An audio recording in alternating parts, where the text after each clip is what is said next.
Magandang buhay mga utol. Isang pangmalakasang pudripa na naman ang dinayo natin dito sa Angono Rizal, na kung saan hindi lang isang klase ng pagkain ang pwede mong ma-order sa kanila. Dahil sa dami ng pwede mong pagpilian dito ay pwede mong isama ang isang katutak mong barkada at mga kapamilya na hindi malaman kung ano talaga ang gusto nilang kainin. May only wings, inasal, ihaw-ihaw, sizzling meals, lugaw na may lechon kawali, tokwat baboy, silog meals at marami pang iba. At dito lang yan, walang iba kundi sa Lugaw and Toppers na located sa Rico Hermoso Compound, Barangay San Isidro, Angono, Rizal. Ang pinaka-landmark nila ay itong Angono Methodist Church at sa bandang harapan ay makakakita ka ng kalsada papasok. At pag nakita mo na yung karatulang BR Printings, oops, teka lang.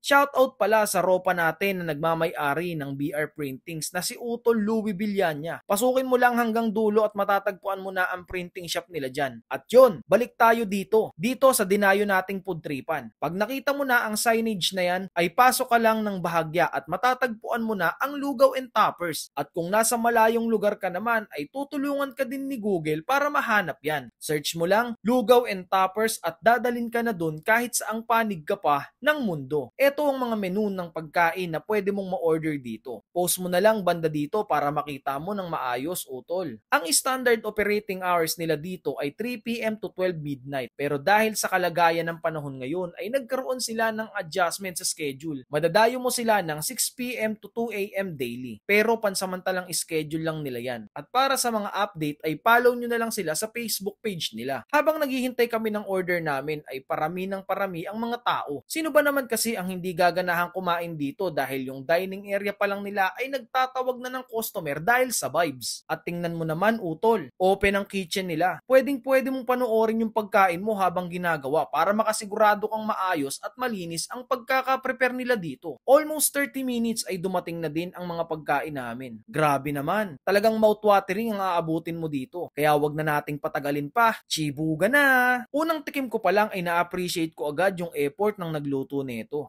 Grabe yung lambot ng tapa nila at higit pa dun, malasa pa. Yung wings okay din. Hindi nakakabitin yung flavor at nanunuot yung lasa na matitikman mo. Yung lugaw darating sa'yo mainit pa talaga. Panalo yan, utol. May lechon kawali pa. Tokwat baboy naman. Ang sarap ng sauce. Approve tayo dito. Dito naman sa inasal, perfect yung luto. Walang dugo mga utol. Ibig sabihin, luto hanggang loob. At para sa sizzling chicken, napakagaling nyo po. Solid yung gravy at yung tenderness ng manok. Para sa akin, ito ang paborito ko dito sa ngayon. Pati yung drinks panalo, refreshing talaga. May mga nakasabay din kaming kumain dito na galing trabaho at tamang food trip lang. Mukha namang happy sila dito at kahit kami din naman. Sabayan pa nila ng maayos na serbisyo, talagang uulit-ulitin mo.